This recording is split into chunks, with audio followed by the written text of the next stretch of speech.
Okay, so welcome to our next series of meditations where we're going to dive into looking at the 3D kind of chakras and then the 5D overlays and what that means. Today we're going to look at the Earth Star chakra, the base chakra and the ascension base chakra. We may not do all of the ascension base chakra today because otherwise we're doing 3 and that might be too many. I'm going to see how we get on, and we may do that, carry on with that at the next one in 2 weeks, because you'll have a few bits and pieces to do in between. So I don't want to overload you for the first one. The point of this is really to learn to know that we are still obviously living in 3D. There's nothing wrong with it. It's just that there is a lot of attachments to a lot of baggage, and a lot of the stuff, the heavy stuff that we need to clear, exists in our kind of older chakra system.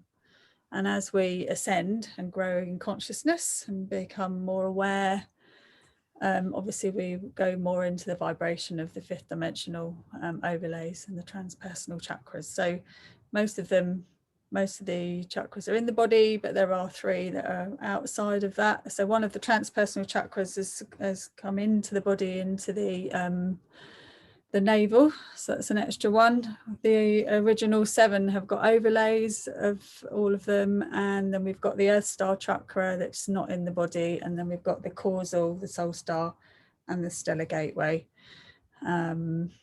And of course, as we're Rahani practitioners, I always tend to plug into the Rahani star. So I may do a little bit on that on one of the other sessions. Each of these has an associated archangel. We're going to talk mostly about the archangel for the Earth Star today, and I'll incorporate the other ones as we go along, which is Archangel Sandalphon. I've got a really lovely angel prayers book of Kyle Gray's, so I'm going to do some of what he kind of guides around Archangel Sandalphon when we get to that bit. So we'll do a bit. I've done a few slides, but I haven't done loads like last time, because obviously there's going to be a little bit more interactive today. There might be more slides later on. We'll see how that pans out. We're also going to do meditation, the tree meditation, which some of you will have done. It'll be slightly different. Doing a meditation when you merge with a tree and you put your roots down and you feel how strong you are in your bough and your trunk and your branches. You're looking at what's on your tree. Are there leaves? What type of tree is it? Is it thin, tall? Is it hollow? Is it full of life? Is there fruit on it? It's all those kind of things, so that we can gauge, because what it does, it becomes you. We'll gauge where you're at in your journey, and whether you need, your roots need nourishing, whether you're not very grounded, whether you need to have more abundance, whether there's, you know, a flow of energy that's needed on the inside. So we'll kind of have a little look at what came up for each of you as well after we've done that. Then we're going to do just looking at the baggage that exists in the 3D base chakra. And I'll tell you the associated body parts and see whether you can recognize anywhere in your physical bodies where there may be some blocks, and your emotional bodies. And then go through a bit of a limiting beliefs meditation to clear that. So that helps shift some of that baggage out, which is good.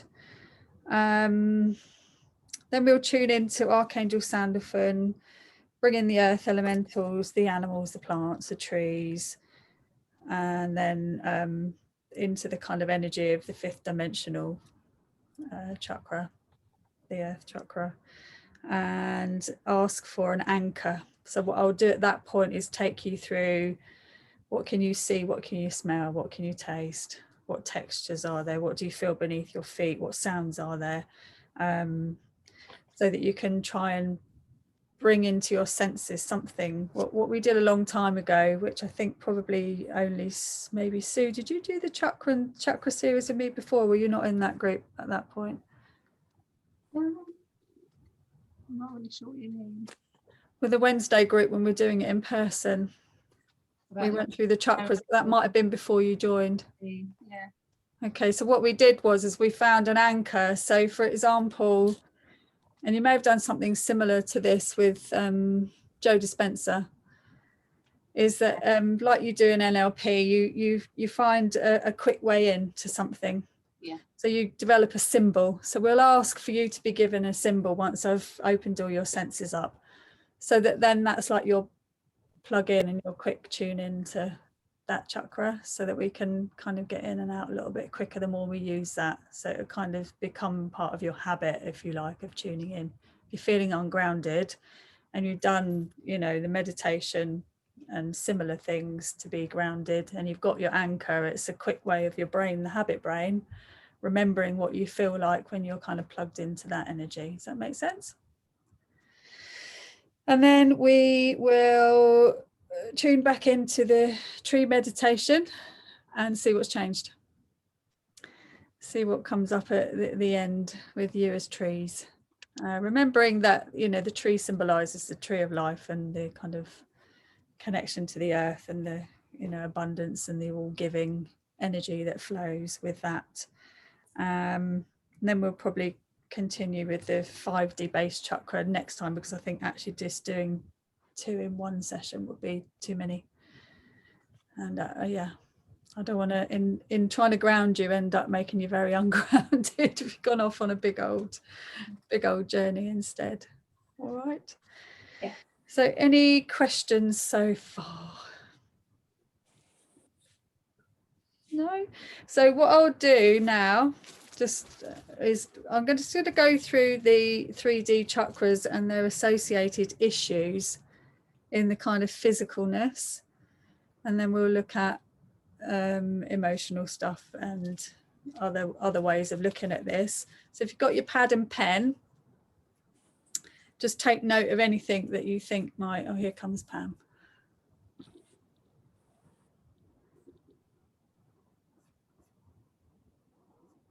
Hi Pam. Am I late? It was 7:30. Oh, we waited until 10 to 8 and then we've just started. That's all right. Phone with me. Oh, I apologise, girls. You've been phoned, messengered, telegrammed. I was running around getting my pyramid and my water, and I just thought it was 8 o'clock. My apologies. That's all right. You're here now. Just very quickly, because we've obviously just gone through this, we're going to do various different types of meditations relating to the Earth Star, the old base chakra, the new base chakra. We may not do the meditation for that in this session because it might be too much. We're going to do a tree meditation to see where you're at, whether your roots are strong, what's going on inside of you. And we'll chat about that after. We're just about to look at the associated physical issues in the 3D chakras, and I want you to write down if any of these is stuff that you've got going on. We'll clear those with the limiting beliefs meditation. Then we'll tune into Archangel Sandalphon, the earth elementals, the trees, the plants, finding an anchor. Do you remember we did that before? Yeah, so we'll find an anchor for the Earth Star today. And then we will connect back into the tree meditation at the end and see what's changed. All right, so that's where we'd got to. So for the base chakra, physicalness, you've got the large intestine. So the large intestine can be holding on to stuff. Ascending colon is past stuff, past poop. The transverse is present, and the ascending is the past poop, the transverse is present, and the descending is future. So if you've got worries and issues going on in either past, present, or future, it could relate to that part of the large intestine. You know, if you're spilling out all over the place emotionally, you might be loose, or if you're really hanging on to something emotionally, you might be really constipated. So just give you an idea around why these physical problems are related to the chakras. The coccyx, skin. So any issues with your skin, your legs, your feet, your skeletal system. So the ruling planet, according to Body Talk, is Saturn. That's Capricorn. Some of the things are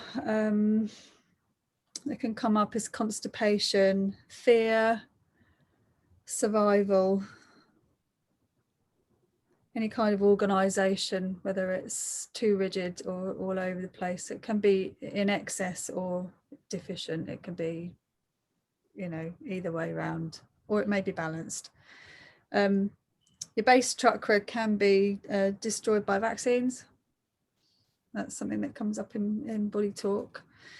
People living off their adrenal energy. You know how some people are really wired.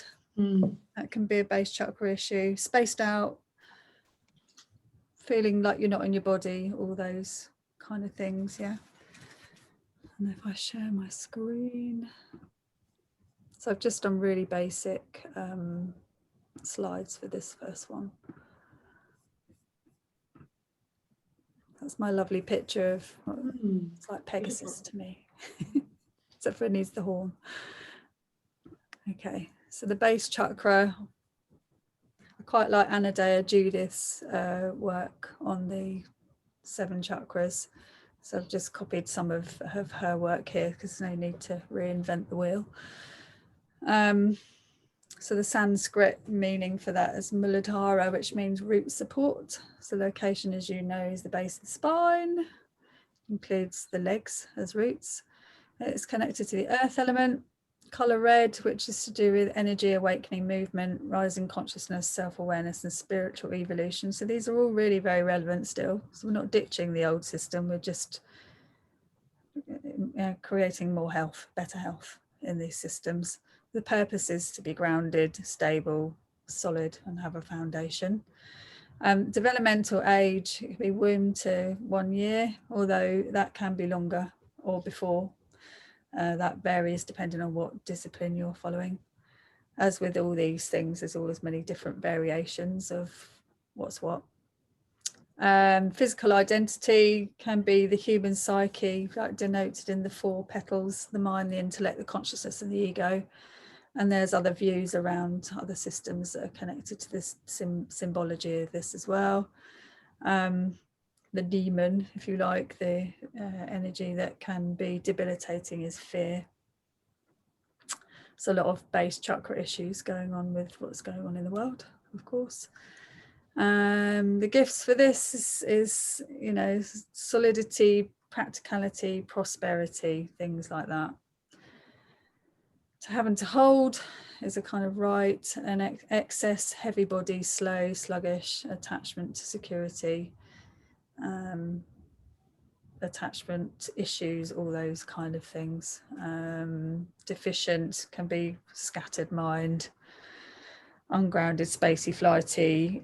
It can be then, you know, in your surroundings as well. So sometimes when I'm all over the place, my house gets really messy until I get myself back into order again. Sometimes it's just because, you know, I may not have as much help here as I would like, and I just leave it. So there are always different issues for why there's things going on around you, and just bringing that kind of into gravity, being grounded. Okay, so then we have the Earth Star. So these slides are just here so you can, you know, have a read of some different ones. Obviously we see the Earth Star as a black and white and magnetic silver. I just thought this picture was rather nice, so I thought I'd pop that in there. 10 to 12 inches, some say 18 inches below your body, so it's the lowest of the transpersonal ones. It serves a similar purpose to the base chakra, but this can ground you further and into abundance and health at all levels and on a much deeper spiritual level. It's much more anchored into our connection to the earth and our soul journey that is connected to that too. The Sanskrit name is Vasundhara, which translates as the daughter of the earth.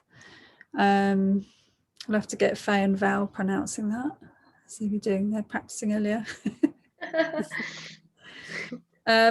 This is called the super root. The Earth Star Chakra is the grounding energy center that belongs to the etheric body and represents our anchor for both the physical and the spiritual world. So, you know, if you're going off on astral trips, or, you know, weird and wonderful dreams, or you get visitations, stuff like that, it's really important to always, you know, do some kind of practice around being grounded into your Earth Star Chakra. As we you know, ascend in consciousness, we have to root ourselves even further.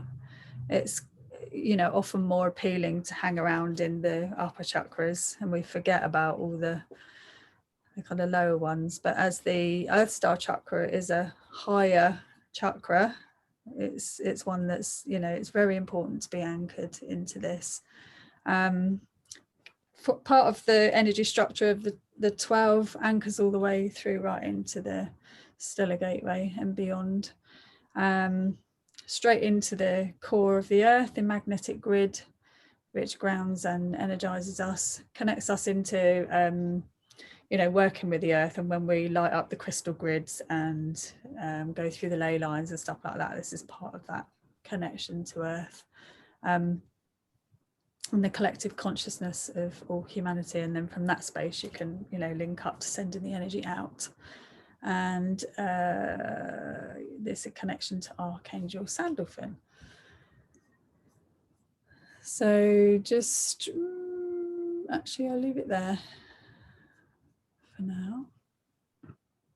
So any questions? And I'd like to know for each of you what parts of your body came up when we were talking about the 3D related body parts and organs and stuff. So I'll start with you, Mandy. Thanks. Welcome. I dropped you then. Okay. Yeah, legs and feet. Well, particularly my legs, I struggle with varicose veins and that kind of thing. So, and I suppose skin a little bit as well. I sort of tend to have dry skin. Prone to constipation, but again, it can go either way, I suppose, but generally more constipated, I would say. So yeah, I would say, I feel quite out of balance in my 3 lower chakras, actually. Well, including the Earth Star chakras, 4 chakras, but okay. Yeah. All right, great. And any of the you know, we talked about the spaced out or adrenal energy or manic or any of that relevant to you? Definitely spaced out, definitely yeah, not grounded, and struggle to concentrate. Okay. I do find the earthing cards help a lot. Yeah, same. Okay, brilliant. Thank you, Mandy. Okay. So, Faye?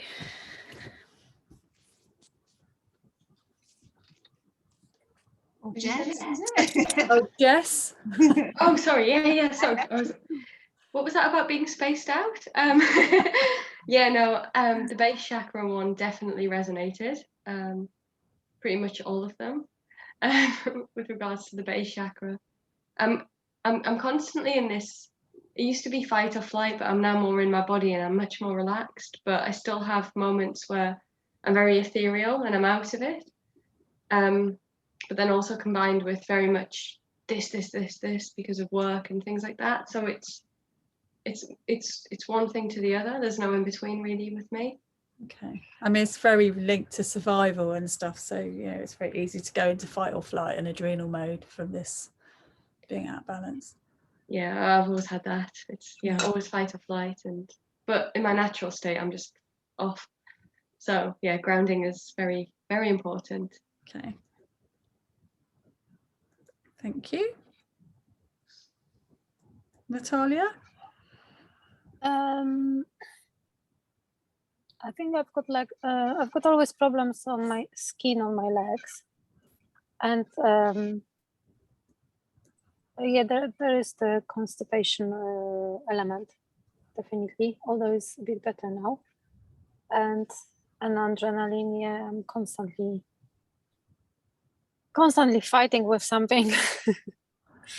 Emotionally. So, yeah, emotionally, and yeah, and today I feel a bit tearful and stuff, but because that may be the time of the month.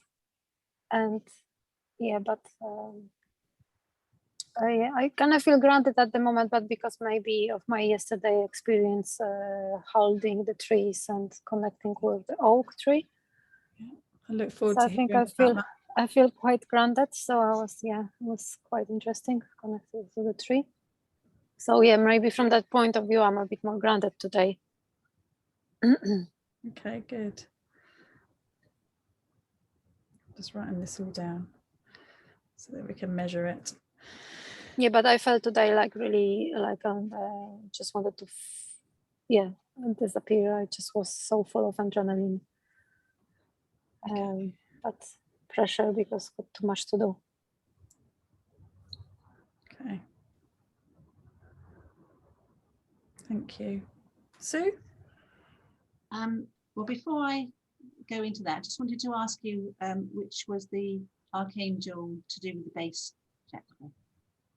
Oh, the base one, that's going to be Gabriel, but we're not going to do that today. Okay.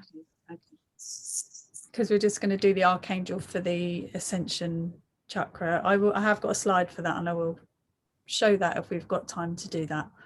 So the ascension chakra is the Earth Star. The ascension chakra we're doing today is the Earth Star, and we're talking about the base, the old energy and the base chakra. We can balance that with the Earth Star energy as well, because the base, new base chakra and the Earth Star, they have some similar things, and the base and the Earth Star, old 3D one, obviously do similar things around grounding and stuff like that. It's just we might not get to it just might be one too many meditations to do the ascension base as well. Okay. So we'll plug back into that. So we're mainly on the Earth Star. And we're here next time. But for the ascension base chakra, it is Gabriel. Okay, thank you. Pretty sure it is. I'll check that in a minute. Okay. So the issue that sort of like came out for me was skin, and that's my back. Yeah, itching. Yeah. To back. And that is just getting a bit more intense of late. And I think out of those things, that's really it. Any of the emotional stuff?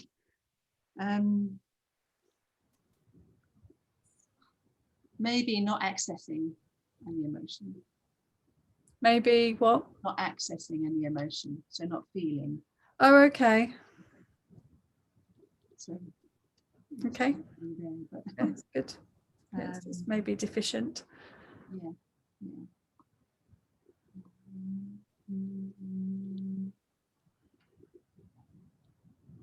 And a bit similar to Natalia, sort of like too much to do.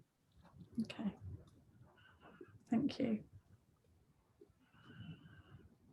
And Pam?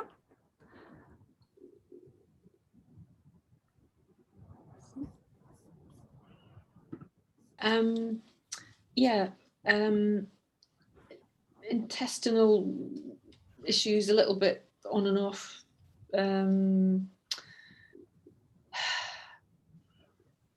Circulation in my legs. I don't know. I've got dreadful thread veins on my legs. They seem to be getting worse and worse. Just going back to what Sue said, I'm trying to not rise above what's going on at the moment, but sort of take it in, deal with it, and then be neutral about it. But I think there is an element of emotional withdrawal as well. I think it's a strange one. My left foot's actually been sore for a couple of days. But feminine. Yeah. Everything happens on my feminine side. Yeah. Okay. So the emotional withdrawal, sometimes that can be healthy to zoom out and look at a bigger picture and not turn up to every single drama. But if you've had a reaction, even a small one, before you've done that, sometimes it is better to process the emotion that's present, even if it's just to have a quick rant to a friend. Or I think I do plenty of that, but yeah, because otherwise we're kind of bypassing it, and then that's not healthy either.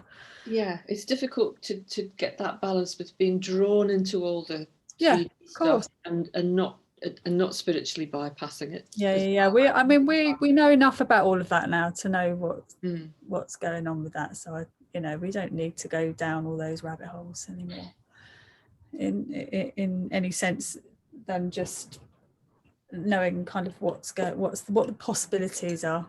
But we're just remembering that they are possibilities, not given. But it's good to be prepared, but not to have fear around it, so that we're creating it from that aspect, as we all know that. All right, okay. All right, so we're going to go into, I'm going to ask you all to pop yourselves on mute.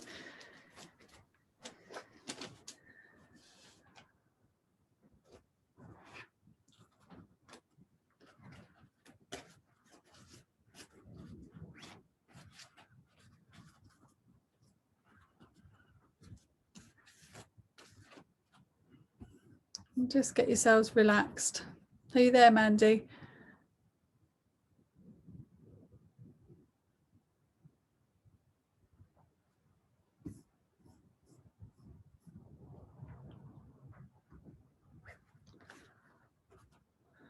So I've got some lovely earth magic cards.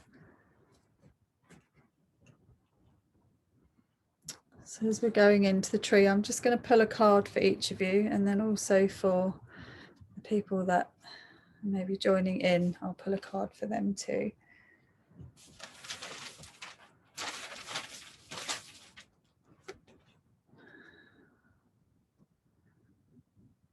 So for Mandy, we've got the volcano. Just some things that can balance. For me, I've got breath, the forest. So a tree picture, which is rather nice. I'm just doing it as I can see you on my screen.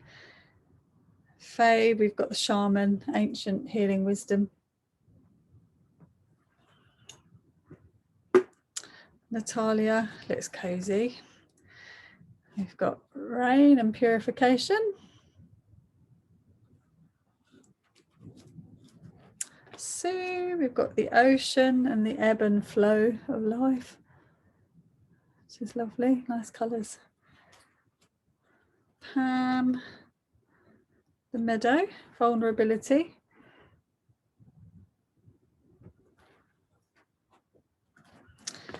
And then for Rowena, we've got a lake, the stillness. For Karen, we've got the whale, so breaching the waves.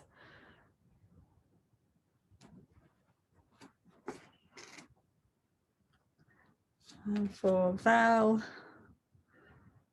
we've got a tsunami. A wake-up call. Sorry, Val. I'll send you the message of what that means. Something needs clearing. And then for Lou, we've got wind. Activation. So clear, that's clear, something clearing. Something's being activated in order to bring in some clearing. So that's good. I think that's all of us. 1, 2, 3, 4, 5, 6, 7, 8, 9, 10. Yeah. Pretty sure. I haven't missed anyone, have I? Okay, so this is just nice. I thought to pull the cards again, and we can look at the meanings later, or I can send them in the chat, just to see other things that are possible to clear and messages that are relevant to these meditations. So just shut your eyes when you're ready.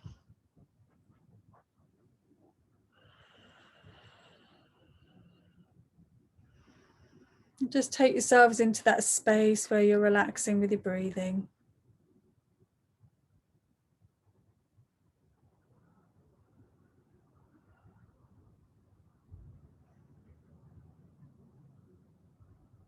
Just tuning into your solar plexus and your inner strength.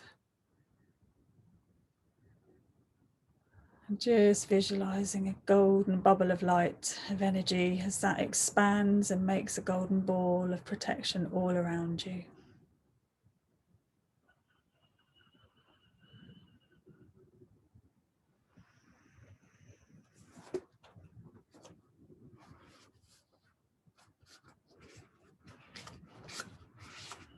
We're asking Archangel Michael to come with his flaming sword. Just cut any cords that no longer serve us.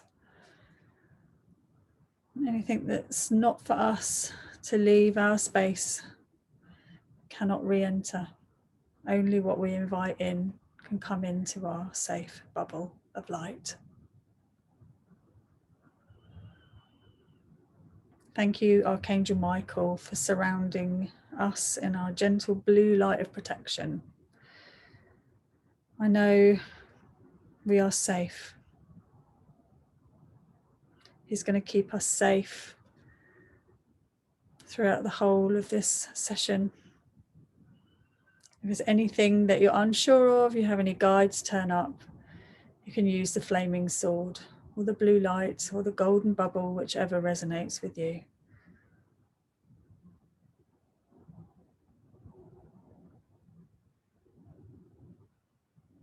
If you feel the need, you can bring through the violet flame to help clear any energy that's hanging around.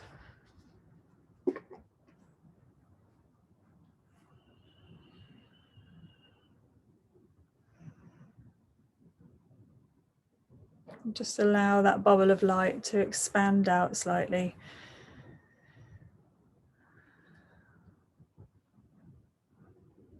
Just feeling your energy connected to the earth, connecting and anchoring into that earth star chakra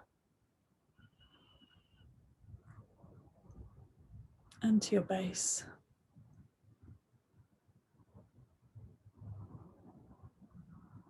Just see yourselves walking into a clearing. Picturing whatever time of the day is right for you.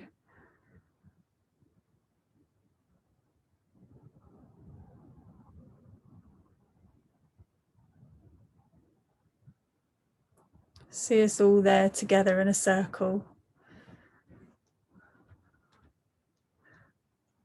And those that are not here with us on Zoom in our group.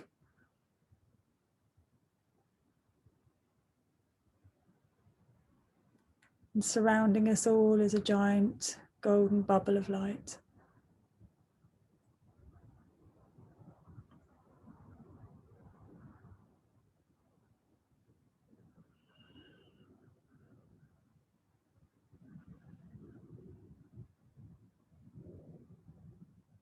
Let's just have a little look around the edges of the clearing. Just tuning into your senses. Noticing the trees that are there, all different shapes and sizes, different colours.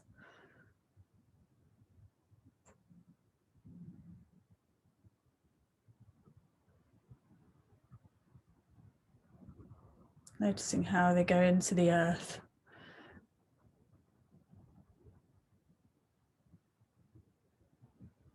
If there's any smells, a taste in the air, the sounds that are around you.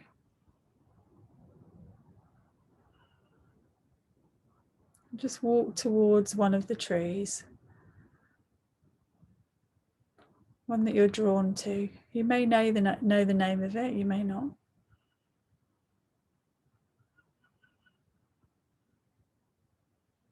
And just see yourselves just placing your palms on the tree. Just connecting with the energy and asking permission to merge with the tree's energy.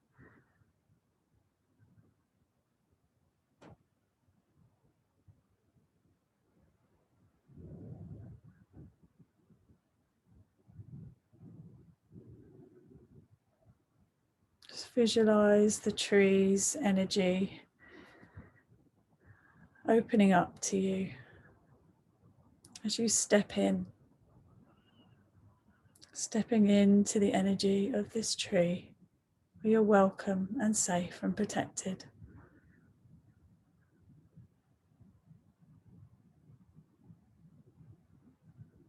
Visualize the trees around the circle and everybody here representing a different tree.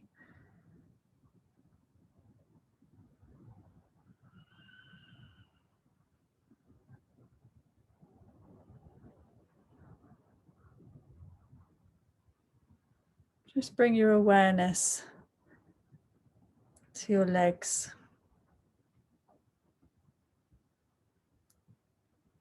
And your feet, and just allowing the energy to push down into the earth,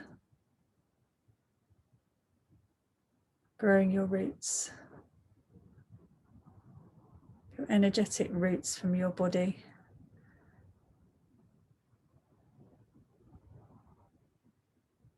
Your roots as if you are the tree.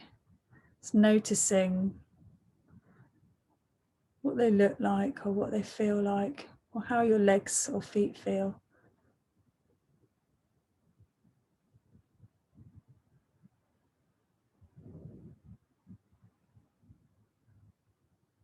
Are they thick and strong? Are they dry?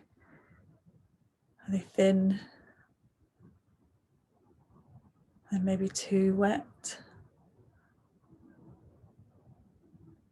Is there a colour or a smell?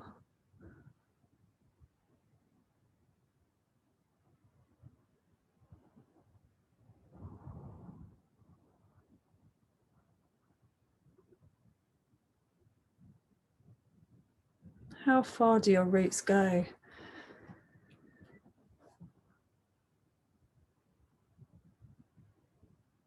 Are they deep or wide? Are they connected to the other trees?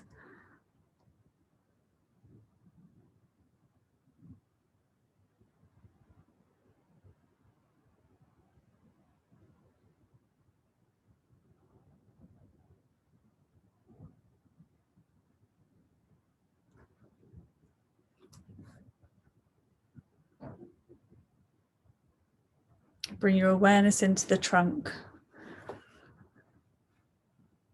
This is representing your body. What can you see for the trunk?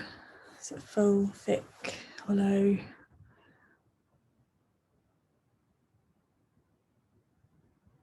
Let's go through each of your senses.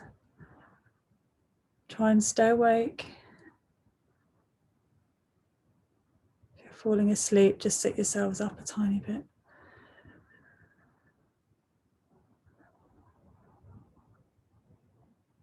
Just notice how your body feels as the trunk of the tree.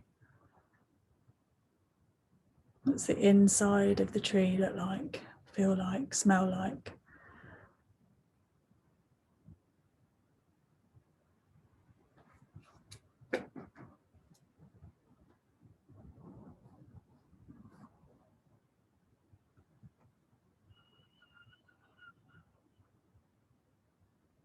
Just noticing now your arms as the branches. Just feeling if there's any movement going on. If you need to write anything down, then do.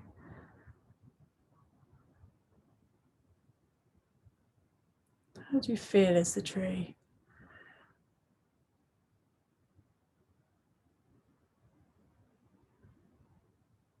How strong are your branches? How far do they go?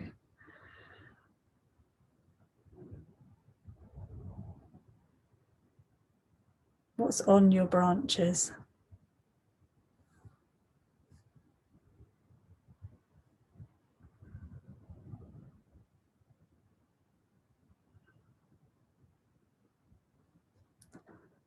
Is your tree tall or wide, small or thin?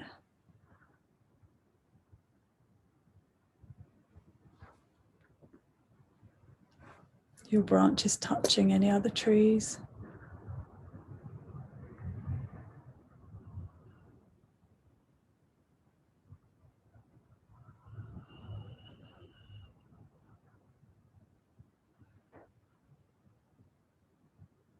Is there anything on your branches other than leaves?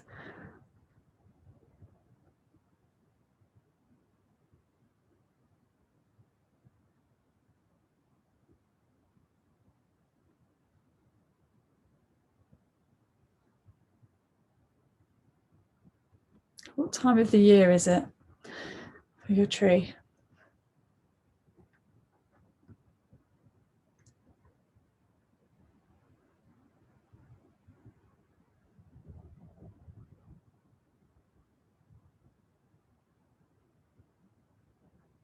Who lives in your tree? What creatures?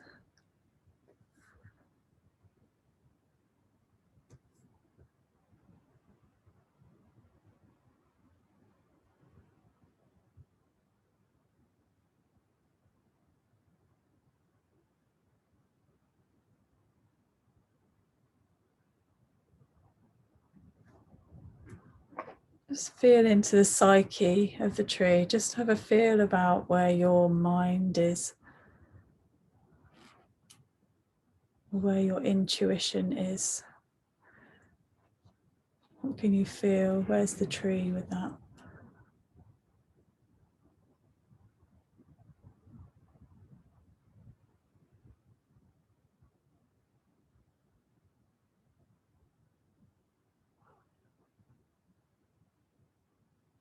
Feel into the age of the tree.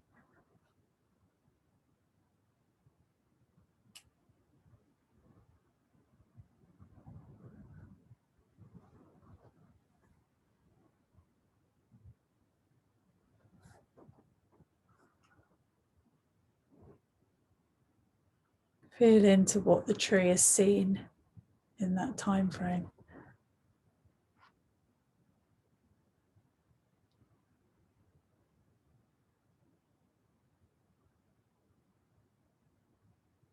The landscape may look different.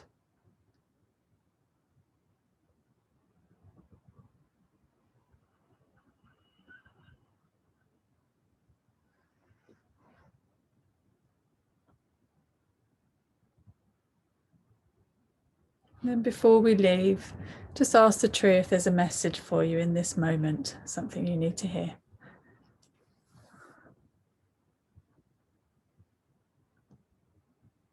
Could be something simple. Just trying to show you something about you.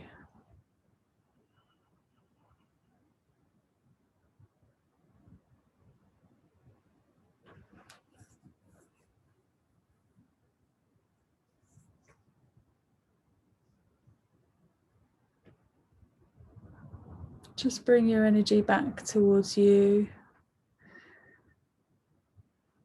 Thank the tree for sharing and for their wisdom. And just step out of the tree back into the circle with all of us.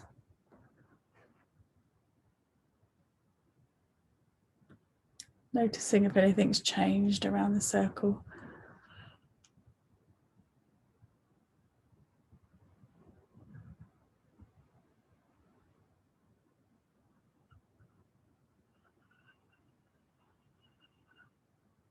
Take a nice deep breath. Feel your feet on the floor. And have a stretch and a drink of water. Come back into the room.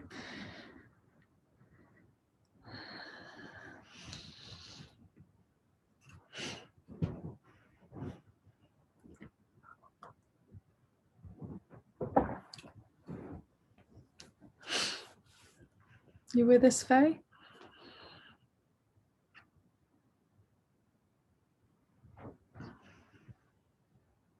Okay, so let's just briefly go round and just acknowledge what came up for us. I'll start with you, Pam, if that's all right.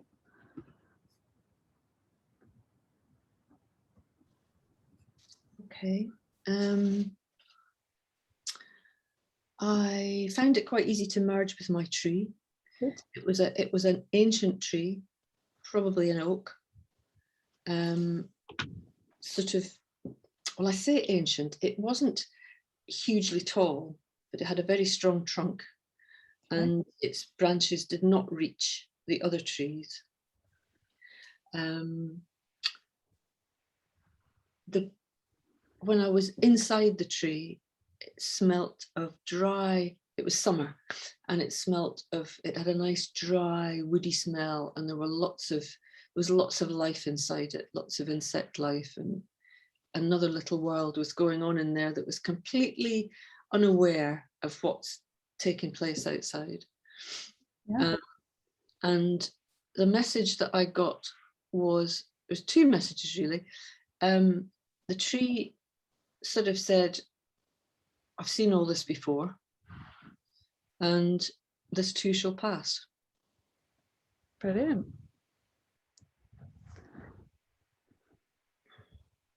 And it will. And it will. And your roots, what were they like, Pam? Very, very visible above the ground, very gnarly, sort of gnarled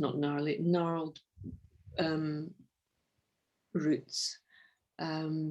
Went very deep, and although I sound like I'm describing myself a bit, although the branches of the tree weren't touching anybody else's tree, underneath the roots were connected. Brilliant. So that's pretty sturdy. Yes, felt very, very secure, very good. Even, yeah. Brilliant. Thank you. Sue? So just getting unmuted. Okay, well, my tree was my one in my garden. I just couldn't get away from that one, and I've got quite a large sycamore tree at the end of the garden that I've really sort of connected to recently. So I earth that tree, etc. You know, give it earthing water, etc. And so, first of all, when I merged, I felt I was a bit empty. I actually wrote down empty, but then I sort of like was getting higher and higher because it's quite large now, and I was imagining being sort of like way up high, looking down at my little garden as it looked then because it was so high, and I could see me or feel me, that, you know, sort of little me in comparison. But then, you know, as I was the tree then, I felt really quite strong when I was, you know, all arms out and or branches out, etc. And all the little seeds, I think they are really. And I was imagining that in the autumn to be spreading round and then rooting in other places. Okay. Which is exactly what they do, don't they? Yep. The message I got, the first thing that came to me was patience. Okay. And what were your roots like, Sue? Yeah, quite strong, and again then connected to, and again it was in my garden, but it was connected to the elderberry tree really that I've got now, and the apple tree. So kind of I felt that they were like really connected and taking the nourishment from each other. Okay. Good. Sounds like this group. Yeah, that's right. Exactly what I thought. Lovely, Sue. Thank you. Natalia?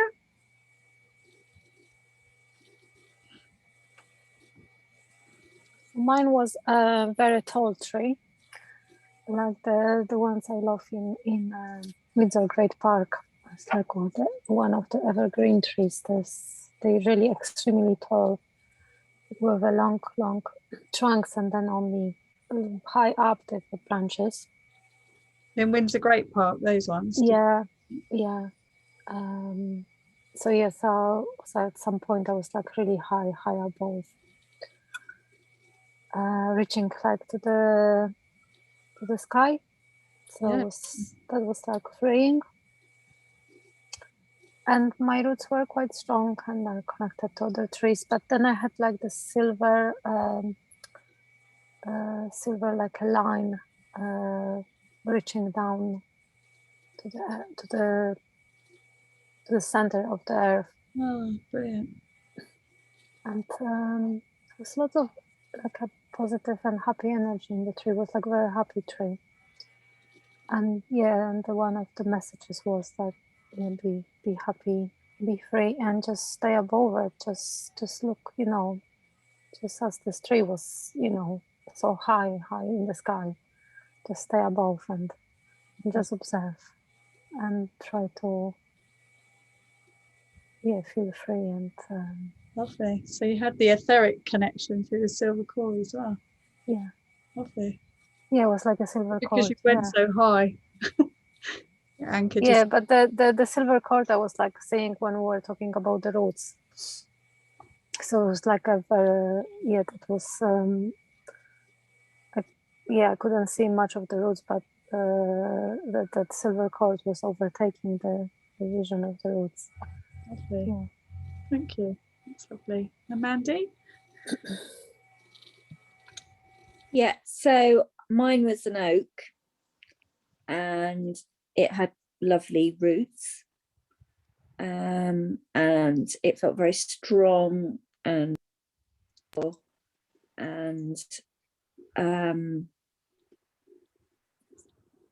sort of just deeply grounded.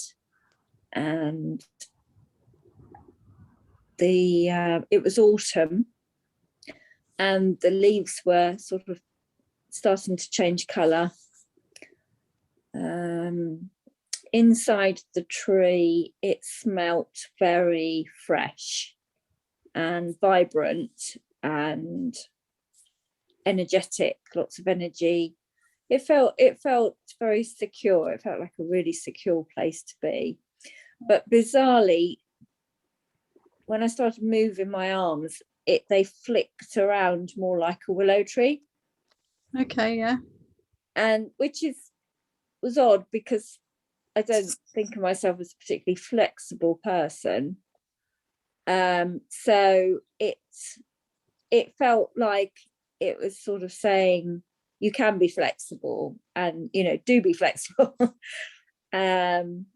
So that was really nice. And the I didn't get a message, but I got a picture, and it was Mother Mary bending over like a little pond, and sort of looking after some kind of amphibian, which is a very bizarre picture, but it's sort of you know, it felt very loving, very gentle, very healing, very caring, but no idea what was an amphibian. You know, some kind of a frog or a toad or a newt or something like that. So that's nice. So you'll have to see what that symbolizes for you. Yeah, well, frogs to me might mean sort of cleansing, feeling cleansing, needing cleansing. So that could be to do with that. So it was very nice. And where we were was just like looking over St Michael's Mount in Cornwall. Oh, so lovely. On the top of the sort of in the fields above St Michael's Mount, and just on the edge, and there's a clearing and there's trees behind, and then just looking over the beautiful it's not an estuary, the sea to the St Michael's Mount. It's incredible, beautiful, sort of early evening, and then looking around after the meditation, the sun was slowly dropping in the sky. It's really incredible. Really lovely. So you've all got ingredients for a meditation there with all your descriptions. Yeah. You can use for yourself. I've written these down, and obviously you'll get the recording as well. Okay. Has anyone got Tibetan bell or something they can ping? See if we can wake Faye up. We need a bell.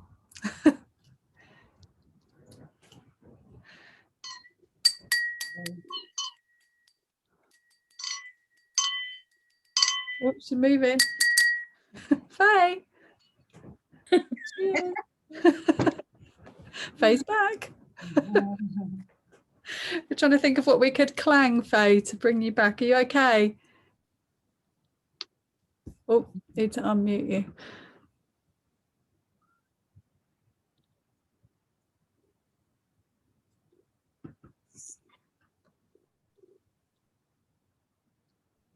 That's it. Did I go fully under, Suzanne? Is that done? You did. We've even had our discussion about what everybody experienced from being a tree. Oh my God, I'm so sorry. That's fine, because you can listen to this again, and you obviously needed to have a sleep. So you got deeply grounded, Faye, basically. Lovely. It was like the ancestral, which one you did. I couldn't listen to that for months. Every time I tried, I'd fall completely asleep, you know, every single time. Wow. Did you remember any of it? No, nothing. Okay. It's not a criticism. No, that's fine, because you've just had a deep sleep, and that's very grounding, of course. Sometimes we just need to stop. So what came up largely actually is people's trees were mostly pretty healthy. And I think being in a group together feels stronger, being in a circle of trees as well, sort of visualizing that, and how just connecting to the trees can ground us all really, really easily just by remembering that. Sometimes you can notice deficiencies and things that, you know, are not maybe as good or as hydrated as they could be. So it's a good thing if you're not feeling quite well enough sometimes to just do a quick tree meditation yourself and see where in your tree it's, you know, needing some attention. I needed more water. I was about 200 years old. I had lots of squirrels. It was spring. It was a hawthorn, quite dense. Don't know what that's saying. And I had leaves and berries, and it was like a short, wide tree. So that was quite nice. Fairly sure that's the tree that is where my mum's ashes are, where she is. Fairly sure they're hawthorns. They're like mini oak trees, aren't they, hawthorns? No? What do they look like, Pam, a hawthorn tree? Well, they're not as well. I know, I'm thinking of hornbeam. Yeah. Yeah. So hornbeams are like beech. Yes, they're big old trees. Yes, hawthorn. I've got a hawthorn outside my house. Are they massive? No, they're like a big bush, but they've got red berries in the autumn. Okay, so it is maybe that. Yeah, it's a nice tree. It's very, it's got lots of nutritional value and medicinal value.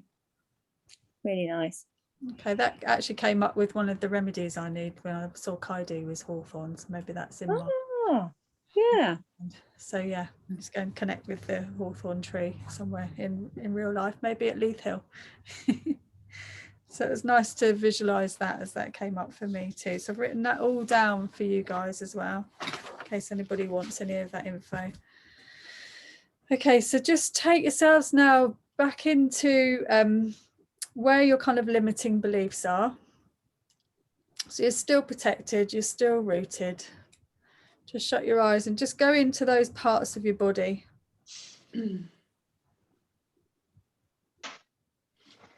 Just thinking about any emotions that are hanging around there, or any sensations that you might have in that space.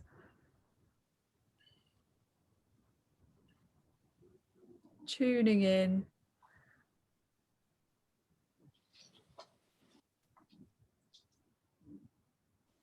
How does that part of your body feel?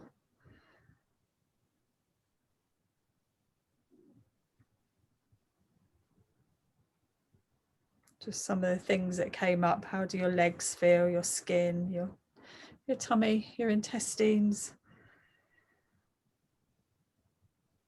Just feeling into the sensations on the skin. Anything that's going on the inside. If you had to describe any of those as an emotion, what would it be? Just feeling into that emotion.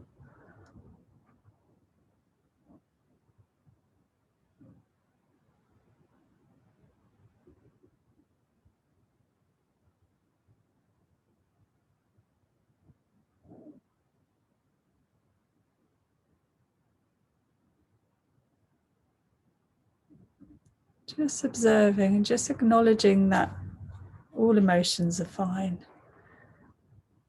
Asking what needs to be cleared from the energy in that part of your body.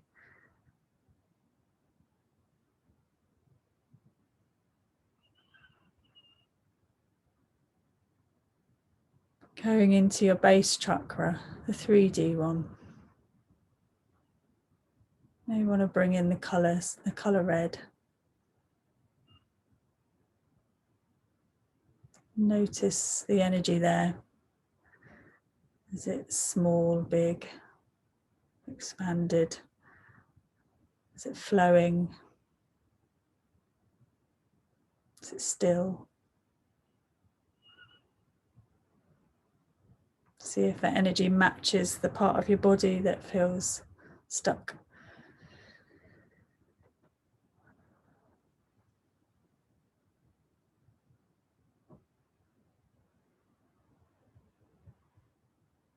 Feel if there's too much energy there or in that part of your body.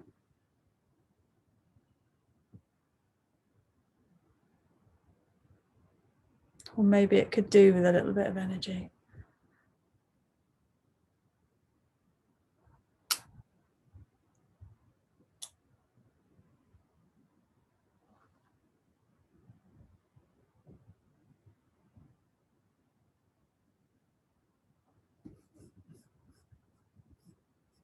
Just bringing your awareness to your base chakra, allowing that energy to expand so that it's flowing.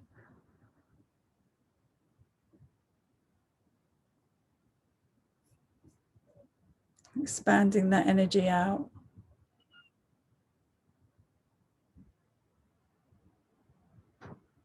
Bringing that energy into the cells around the part of your body, allowing it to clear. Validating the feelings or the sensations.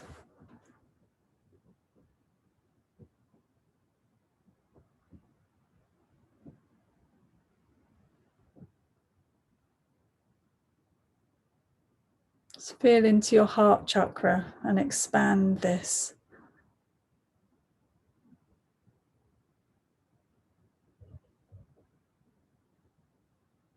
Feel from your heart space what you would like to fill that space with instead. How do you want to feel in that part of your body? Bringing support and love to the base chakra of what needs to clear.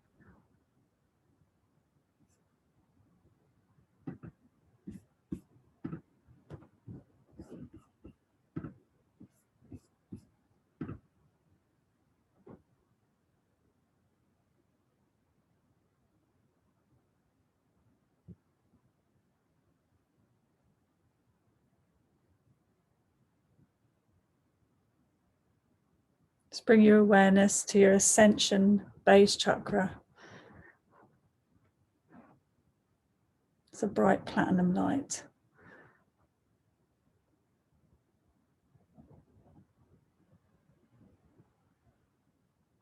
So allowing that energy to expand, breaking through the colour red, the bright platinum light.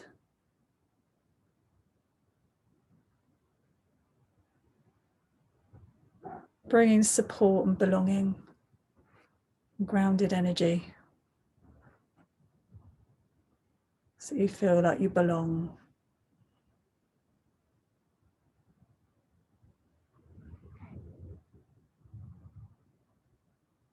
Bringing joy and trust and harmony.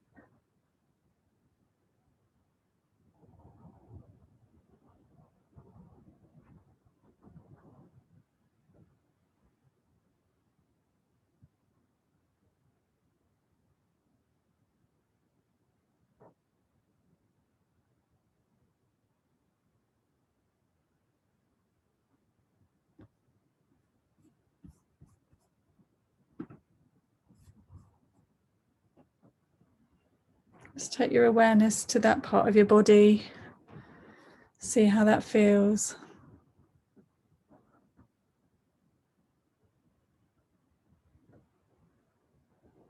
You may need to have more clearing over time. Just allow it to stay in the space of having cleared.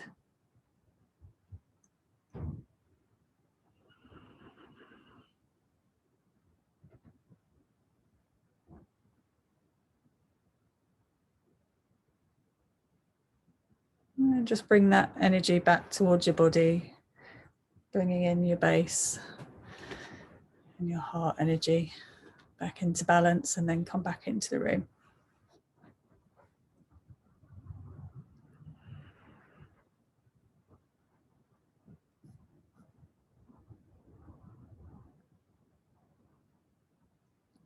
Any observations, anyone?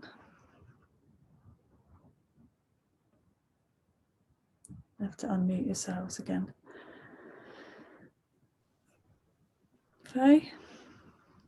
Sometimes when I'm present in my body, it's like the nervousness, it's like my whole skeleton just crunches, and it's just this like, I keep getting shooting anxiety in my left knee, and it's just constantly like on edge in my skeleton.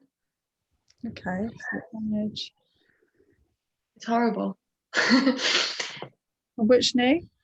My left knee. Today it was my left knee, but it's I crunch a lot. And it's all very skeletal or nervous. Okay. Were you able to bring anything to that, your heart energy or the ascension base chakra? Yeah, I could feel like a swell of, when you were telling to bring in the color red, that was coming across as well. My heart, I can open it up, but I think I was trying not to fall asleep. So there was a bit of a battle there. Okay, good. Thank you. Sue? For me, it was like I felt that emptiness from when I was the tree. And so I was thinking about hydration and water. And then it linked to my card, actually, the ocean with ebb and flow. Okay. And then I was imagining, kind of it sort of, kind of coming through. So bringing the energy to that space. Yeah, bringing the energy to there. And I mean, basically that was more in my center, sort of like the solar plexus. However, then when you were saying to keep, like looking, sort of looking at the base chakra, I was then, what came up for me, it was just like, when something's blocked and you go to blow and all of a sudden it goes, it was a bit like that. So. Brilliant.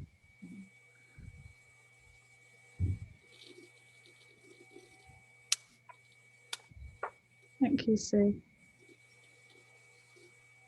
Mandy? Yeah, mine started off, I could see it was like a roulette wheel, and it was spinning round and round, and then in my mind that's like the Wheel of Fortune. So that's a really good positive card of transformation and moving forward. And there was sort of sense of feeling ashamed and guilt and sadness, and I could feel it in my left sort of front of my calf, where I've got quite a lot of like varicose veiny type things, and they were aching. So I felt the heart energy expand, and it cleared really well, actually. Brilliant. Quite shockingly well. And then it, honestly, I could feel the combination of the red and the what do you call it, the silver, combined in a big wheel, which was really exciting. And then I felt like I was in bliss, like my whole energy just expanded, and it went whew, and it was just like this woohoo sort of lovely feeling of really niceness. I really liked it. That's so good. no, really good. Brilliant. That's a great example of what's possible with these chakras when you overlay them. Yeah, bring absolutely. Involving the heart in that's always good. Definitely, it's a good technique to know. Yeah. So you can do this technique yourselves as well, of course, because you know it's not a very long meditation either. Yeah. And Pam, thank you, Mandy. I had the opposite experience from Mandy, actually. My legs, I've got the same thing. I've got dreadful, not varicose veins, but really bad thread veins in my legs, and they feel energetically heavy and a bit stuck. And it's kind of how I'm feeling at the moment. I feel very unfulfilled at the moment. Okay. Like I can't move forward. And when you said feeling that you belong, that really left me vulnerable, like my card, because I never feel like I belong, ever. No, I didn't have. I don't think I ever show my vulnerability either. No, it's safe to do that. Yeah, so I don't feel. I kind of felt like I could expand my heart or not, but I was almost felt like I was going through the motions, because I was very hot, and I don't feel like I cleared anything. Okay, so some more work to do. So you can listen back to this and listen to it again and just work on clearing, or make your own version up. Or you can get together in pairs and do this together. Can I just say something? Yeah. Pam, if you'd like to do like a divine healing one time, because I wrote down there just on the, when I was trying not to fall asleep, I mean, that looks like scribble, but I wrote some scribble down, but it was grief, unwillingness, and unfulfilled. Oh, okay. So that's maybe Pam's stuff. Yeah. Will be, yeah. If you want to. Yeah, I when I look at you, Pam, I kind of see lots of tears inside of you. I'll never let them out, Natalia. That's my That's what I see. I just feel like constantly you should be crying now, but because you've got like I just like before when you were talking, I could feel like how tearful you are inside. I'm afraid to start. That's the thing. I'm afraid to let it out. Do you think it feels like it's not going to stop? Just let it out. You know, when you're alone, even and but you've got so much of it inside of you. So it's like practice. It's safe to be vulnerable. It's hard. It's really hard. hard. I can't do it either. I it's only in the last year, and to be honest, like Val's been really good because I just cry at her a lot. But I've never cried at anybody in my whole life before, really. No, I've never given anyone. I always feel like the words in my head are I wouldn't give anyone the satisfaction. Yes. Of crying for them, with them, beside them. So there's some pride there. Just do it for yourself. When you're alone, don't do for anyone else. Just clear yourself. doesn't have to be for anyone else. It has to be for you. You do that for yourself. Start by just going, honestly, if you start by doing that, then it might flow. Try and force it. Sort of Breaking the habit of a lifetime, though, isn't it? And it's not easy. It's not easy. I totally know what you mean, because it's allowing yourself to go over that edge. Yeah. It's letting go enough to actually, and then think, gosh, if I start this, is it ever going to stop? Yeah. It will, because you'll get tired. There's so much more relief once it's over. It'll just be, you'll feel really lovely. You need a big old cathartic moment, Pam. I think the whole emotion of it frightens me a bit, to be honest. What it would bring up. One bit at a time. Yeah. And actually, it's probably just the fear of it that's the problem, and not the actual what would actually happen. Oh, it is the fear. It is the fear, because I can remember the last time I was vulnerable. It was a long, long time ago, and from that minute on, I put on my little suit of armor, and that's where it stayed. So there'll come a time. There will come a time when I'm going to have to let it all go. Yeah. Can I just say, Pam, that just explaining that is vulnerable. Yeah. Yeah. You're showing us your heart and where you're at. So that's vulnerable. You're doing it. Yes, but thank you, Mandy. I suppose that's true. So But You I'm in a trusted space, so I can do it with you guys. But you're doing it. You don't know. You don't know me from Adam, really, and you probably don't know others as well. But what you're saying is who you are and where you're at, and we're all at a place. And it's almost, you almost sounds like you need the opposite of laughter yoga. Maybe we should invent it. I need a miserable film to sit and watch. That's all quite fun. Yeah. Metropolis on, love. What's the opposite to laughter yoga? Like stab you in the heart yoga. Yeah. Poke Pam yoga. Top 5 traumatic events. Let's go. Do you like cry that at sad films, Pam? Pardon? Do you cry at sad films? Do you know when I cry, Sue? It's funny. Sometimes when I come back from, when I used to go and see a lady at Sunshine Clinic, Gemma, who did Alexandra technique with me, but she's a healer as well. I often used to cry on the way home, and I had no idea why. Gemma's fab. Most of you have seen Gemma talk. Oh yes, you would have watched her on the Soul Frequencies thing. Yeah, she's great. It's Anna's sister. Good job, Pam. We're all with you. I don't find it very easy to be vulnerable either. That's why I always put myself in a position of being in charge. It's hiding, really. So yeah, thank you for pointing that out. And this is the whole point of the base chakra, right? So bring up the things that make us feel insecure, or when we're struggling to survive, and things that scare us about that. The fears around being vulnerable. So yeah, thank you. Great points. And Natalia?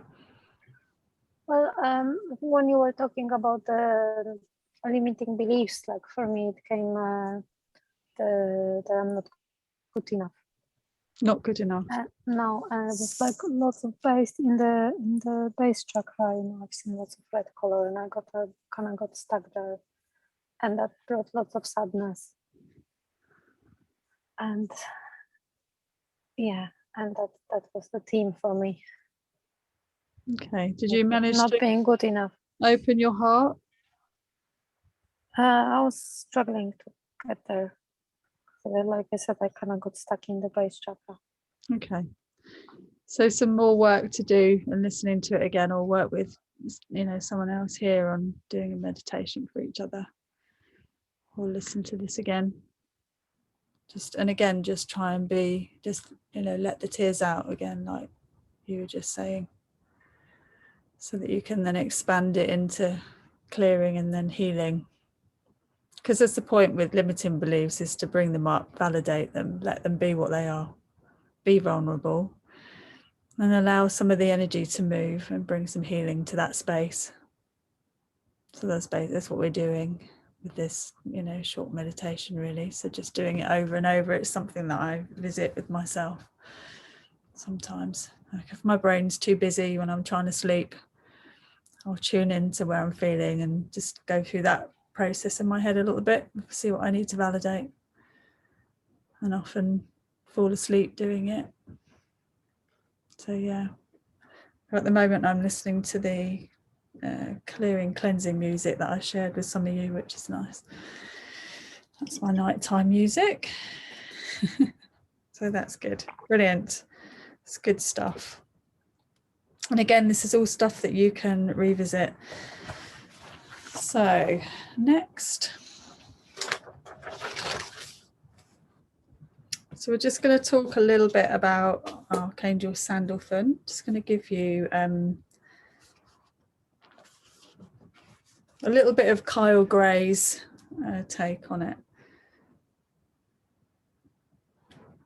I need my trusty torch.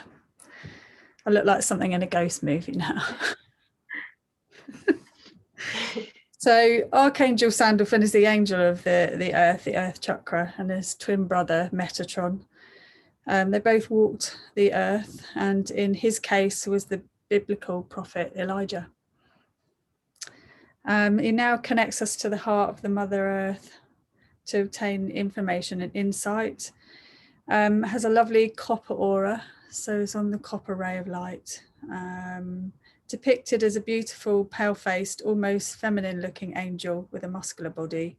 This is how Kyle Gray experiences Archangel Sandalphon. And you can hear music quite often. It's connected to music. Huge wings, and you can call on him when you're not feeling safe to wrap his wings around you. So it's a good one, you know, to get to know. Do some research on Archangel Sandalphon. Some other things. Just about him being really tall, so he spans where he's touching the earth and almost can touch the heavens. So, and that like my tree. Pardon? Like my tree. Yeah, like your tree. It's Archangel Sandalphon. Also good for using when you've lost something. So Sue, you could tune into Archangel Sandalphon, see whether you can find your sapphire. See if that pops up. So you can visualize the copper light beneath your feet and see it expanding out, and ask it to help you find lost things.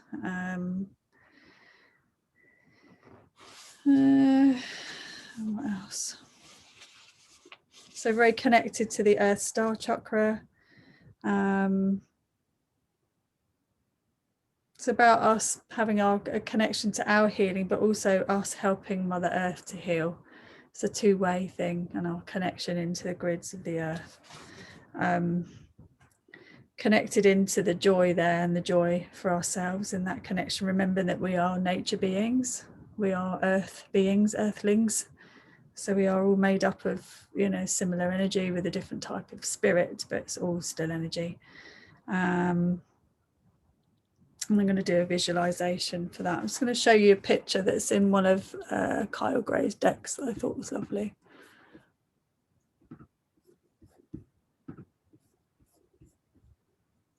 When you look back over this recording, you'll see the words here. I just copied this from Diana Cooper of what she says about the fifth dimensional base chakra. I'm going to bring that into the next session anyway.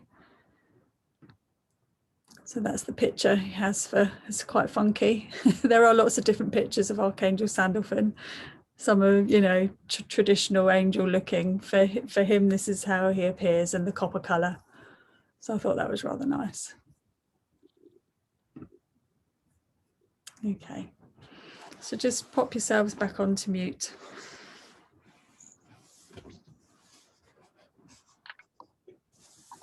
So this is the last meditation, and then briefly we'll tune you back into your trees to see if anything's changed or anything you need to know from the end of this. All right. So in this space, you may have earth elementals, tree spirits, nature spirits, animals, other guides. You may connect with Archangel Sandalphon, plants. Just be open to whoever needs to join you. You may have your own guides come in as well, of course. All right. And then during the meditation, I'm going to bring you into your senses and then ask for you to be gifted an anchor from whatever guide comes in. If you don't get a guide, just look around you and find something in the surroundings of the nature scene and pick something up. So I'll take you through it now, okay? So again, just relax, knowing that you're still rooted.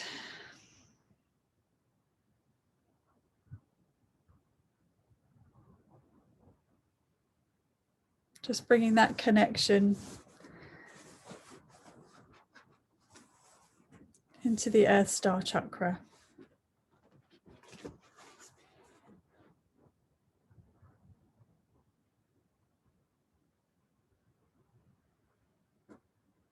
Imagine that you're growing the most amazing gold and copper roots that go right down into the center of the earth.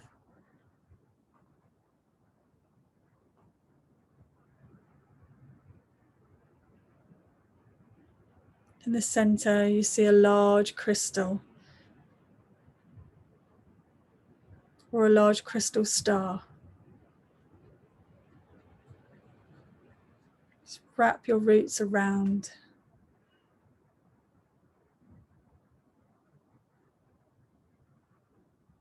See them nice and strongly attached and anchored right into the earth.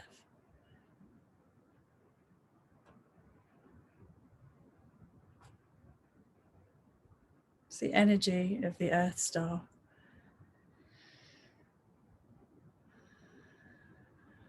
Just breathe through your body, taking your breath down into this space. And as you breathe out, feel that energy coming up from the Earth Star into your body.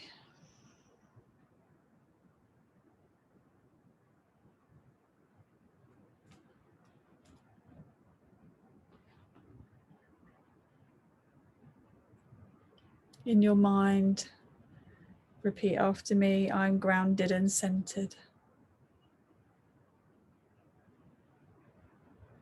I'm rooted to the earth.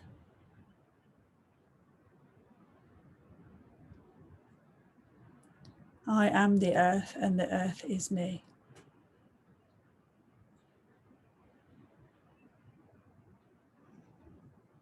I align with my Earth Star. We are one.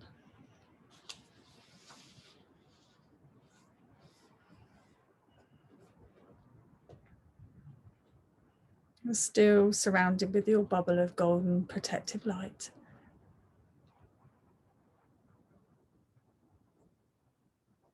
Just ask now to connect with Archangel Sandalphon. So allowing him, if it's right for you, to step into your space.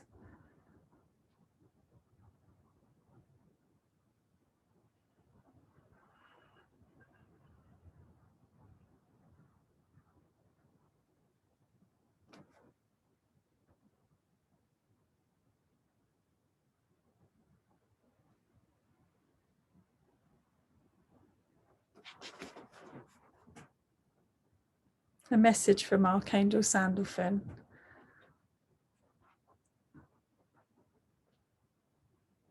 For you to hear now. Work with me and my light to connect and bond with the infinite wisdom of our great mother, planet Earth. Plant your feet firmly on her soil and download her exquisite intelligence, which is being offered to you now. When you connect to both heaven and earth through your mind, you suspend yourself in a protective cocoon of love. This flows freely from both of these dimensions. It is time to bond with the earth so that you know the way forward from here.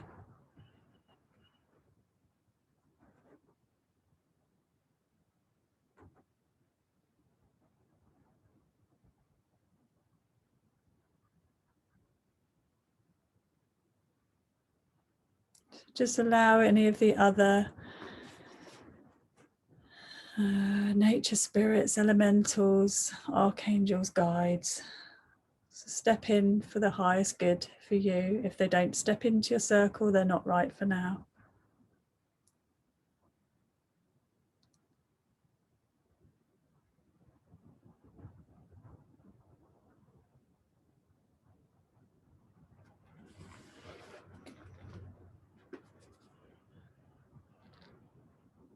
Just have an awareness to anything they may want to bring to you.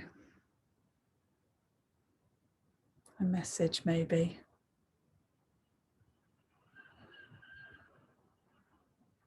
Open up your senses.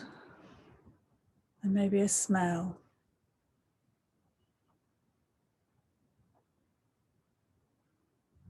A taste.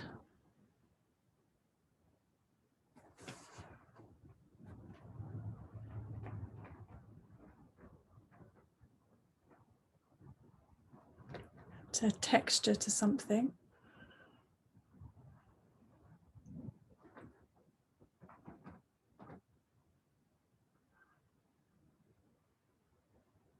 Color.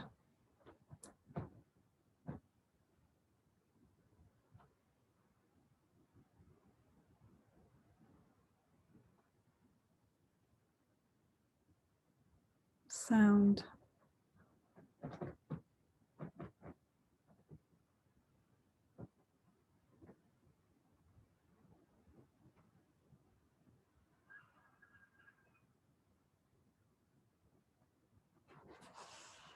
Ask for something that creates an anchor for you to be able to tune into this energy. The same as the energy when you connect with the tree to keep you grounded. Ask for a gift, a tool, or a word, a sound, whatever that is for you in your senses.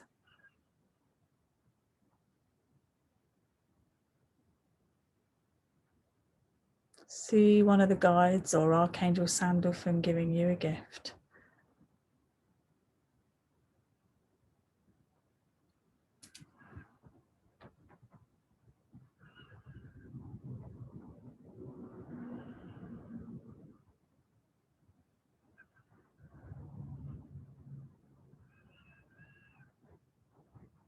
Let's look at your surroundings and see if there's anything else.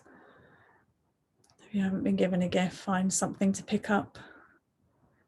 You're in a nature scene and amongst the trees, surrounded by earthly elements everywhere. Find your anchor. It may be stepping in a certain space in your mind.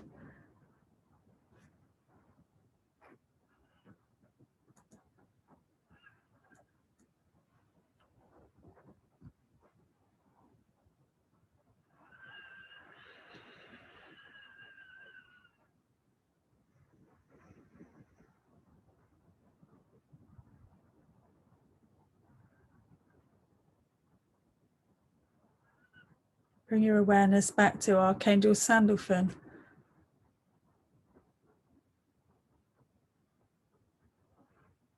Just ask again if there's any message,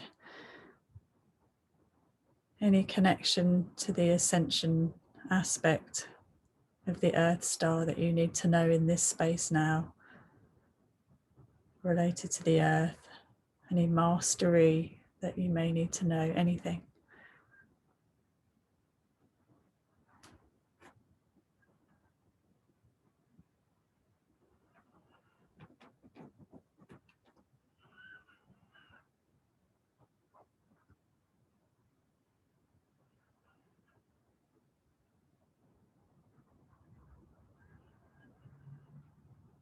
Find your tree. Just ask the tree's permission again by placing your palms and step into your tree. Your guides can wait outside. Just merge with the energy of the tree again and check in with your roots.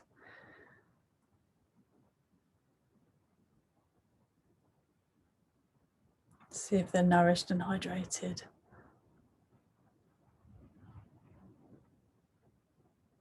The trunk, the branches. See if anything's changed.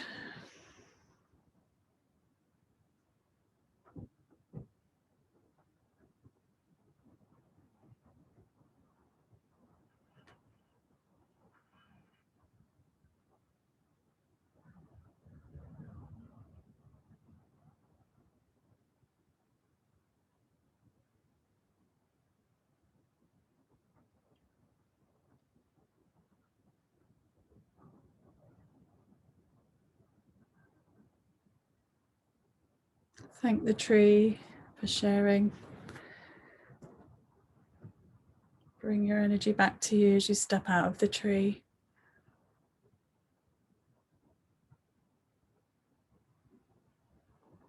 Thank your guides for coming.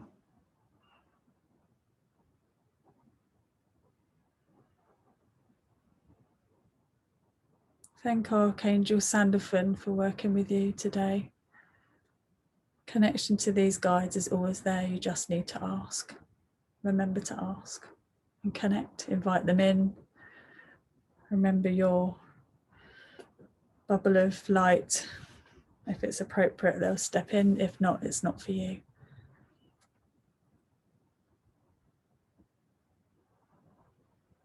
And just bring your energy back towards your body. See yourselves in the circle, making your way back to the space that you're in now.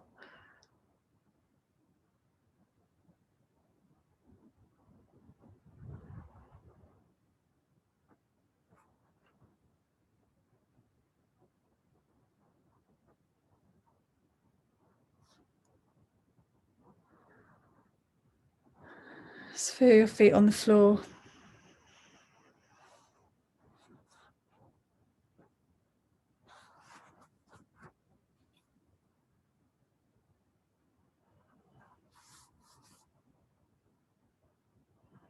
Just have a stretch and a yawn and some water. And the message I got was to stay hydrated.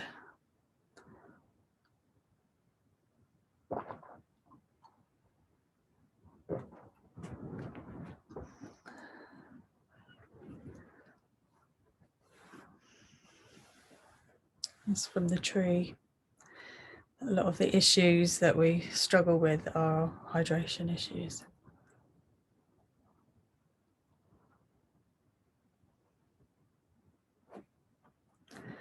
So any last sharing? Who'd like to go first?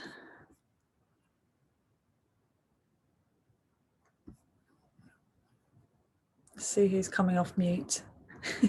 Andy? Yeah. So I had I can't really remember a lot of what you said, but I had a big castle. It felt all very sort of magical and mystical and sort of old age fairy story type imagery. I saw dragons, I saw unicorns,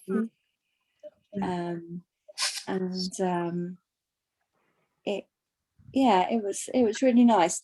The thing that was given to me was an ostrich and an ostrich egg. Oh wow. So I suppose that's new beginnings. Yeah. I don't know what an ostrich would signify, but sit with it and see what comes up for you. Yeah, it felt. Think about what an ostrich's purpose is, what they get up to in their day, how they live in their communities with other animals and stuff. Look at their behaviour. Yeah. See what it's bringing to you. Okay. Yeah, Was that your anchor? Yeah, Okay. the ostrich came first and then the egg. Okay, so there's something in that so when you think of an ostrich, that would be you grounding yourself. It would be you know, if you want to ground yourself, you're bringing your ostrich in. Yeah. A message that goes with that to remind you so that you can get back into that space. Okay. All All right, great.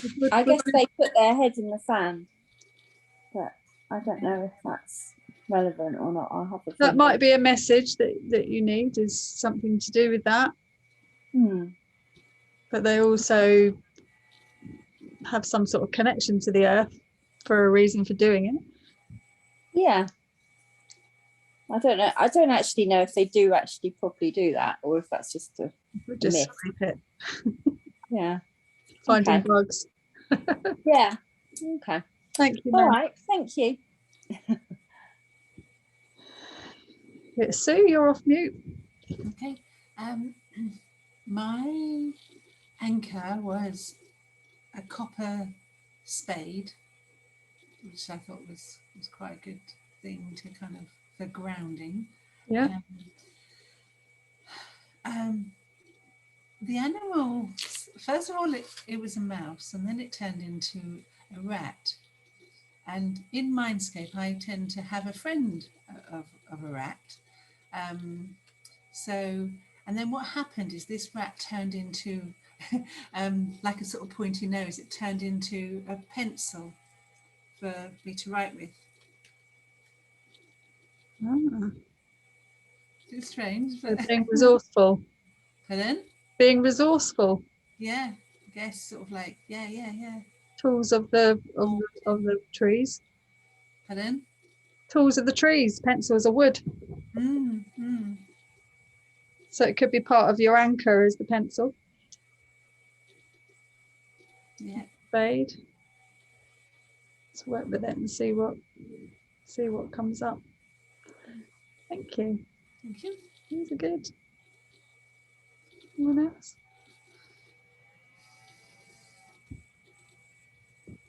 Pam?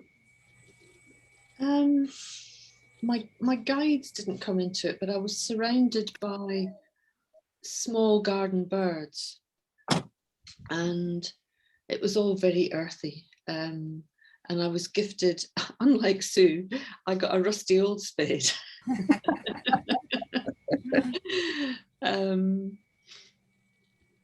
Yeah, it was kind of a go forth and get digging kind of a picture I had in my head. Go and grow things and connect with the earth, which I do anyway. But it was I felt very. When I was a child, I used to have a little part of the garden that I literally hid in. I mean, I'm an only child, a little weirdo really. I used to hide in this little place in the garden. I had all my little treasures, and I used to observe the birds from where they couldn't see me. And I've just always loved the small garden birds, watching them go about their business. Yeah. So that's very grounding for you then. Yeah. Lovely. So it's good. We're getting some great things coming up for grounding. It's a space when we're all over the place. These are the spaces that we need to go into and beyond. Thank you. Natalia? I had a hen as my animal with chicks. Yes, hen. And then I've seen a hen with chicks, and I don't know, it was like saying to me like a family, like a symbol of a family, I guess. And then I was given golden key. Oh, wonderful. What are you going to do with that? I don't know, it's just to unlock my gifts. That's, you know, that's what I want. So is that's your anchor for being grounded? Your gifts? Maybe. Oh yeah, wonderful. That's nice. Thank you. Okay. That one was crazy. So it was very, very, very specific. I got an ankh, literally an ankh, to anchor me in from Egypt. So one of these bad boys. And then I started to see this one, and then I was told it was Horus. Then I was told it was Sky. Then I was told to tell Pam to go upwards. So that's, yeah, the ankh, Horus from Egypt, Sky, and upwards. So that was really, really weirdly specific. Wonderful. And the ankh was your anchor? Yeah, the ankh was, yeah, literally. Maybe I'm just like stupid and just was like, take the first half of the word or something. But it was, it felt like it was around me. Wonderful. So, yeah, practicing your grounding with that anchor in your mind so that you can just think of it, and then your habit brain will just go into the space of how you felt grounded with that. But they were telling me things too as well. It wasn't the most grounding.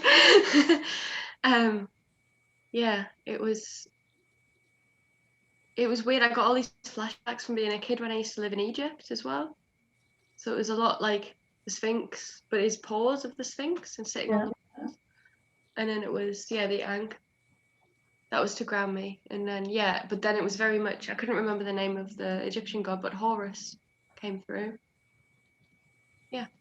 And then it was use your symbol to ground you. If you need to have a more grounded feeling, just do the tree meditation again and bring your ankh into that, so that you're relating it to how you feel when you're grounded.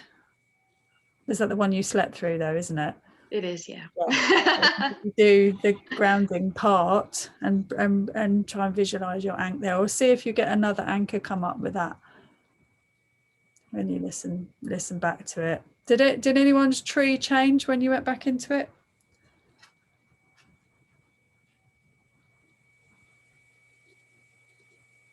No? Still strong, all rooted, hydrated, nothing changed? I kind of felt stronger even. Oh, good. Just thinking what I wrote down. I wrote something down.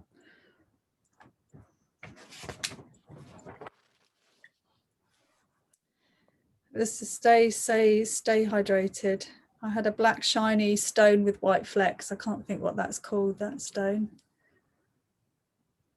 No, snowflake obsidian. Yeah, maybe. Some sort. I thought obsidian, then I thought it's got white flecks in it, but there is a obsidian with the flecks in, isn't there? Yeah, Okay. snowflake. I just have one of those. I don't know where that is.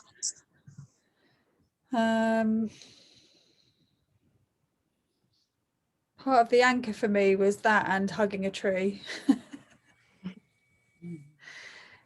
And then in my senses, I had salty, flowery, fluffy, blue, and a high-pitched noise. Whether that's relevant or not. My roots felt like they were a bit deeper as well when I checked back in with the tree. So blue and fluffy makes me think of the sky and white clouds. I'm just looking outside as well. There's really white clouds, and it's quite dark, but there's a blue sky and really white clouds. Yeah, it's a funny sky tonight, actually, isn't it? It's really blue. Yeah, really blue. Yeah, it's just looking out. It's getting darker. Sorry, ladies. Something very specific also that I had was a rum barber. I don't know what that is. What's a rum barber? Dessert, isn't it? It's a dessert. Yeah, it's a cake. It's a rum-soaked dessert, isn't it? Yes, yes. Okay. Well, that was the taste. It was specific.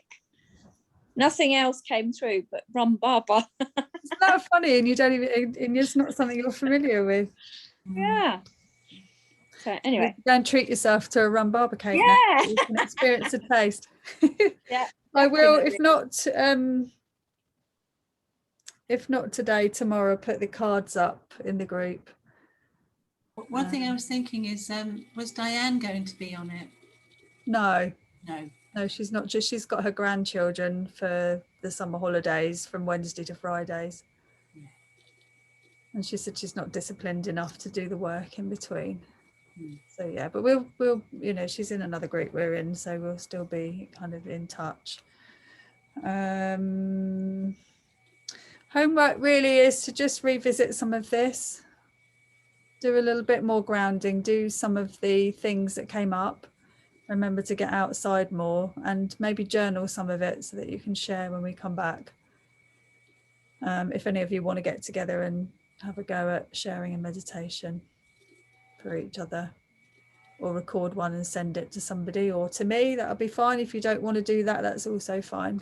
It's good practice. So I'm happy to listen and receive, or if you guys want to do it between you, that's also absolutely fine. Okie